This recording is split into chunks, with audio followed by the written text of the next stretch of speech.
Cara mengambil hari, bulan,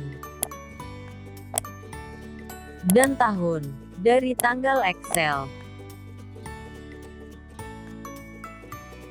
Untuk mengambil hari dari tanggal Excel, silakan gunakan rumus teks dengan value sel A3. Format teks. Gunakan kode ini untuk bahasa Indonesia. Huruf D sebagai D. Huruf D4 dalam bentuk hari.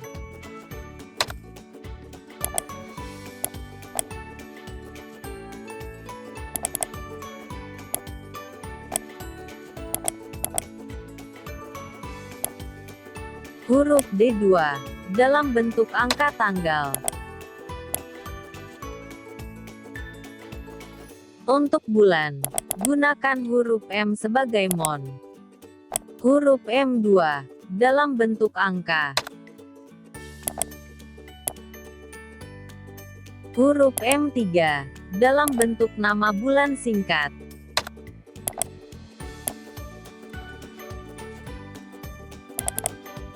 Huruf M4 untuk nama bulan lengkap.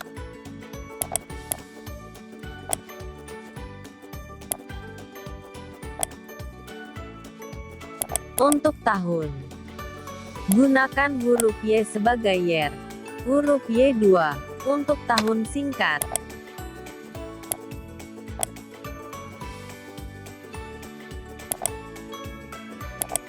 Huruf Y4 untuk tahun lengkap.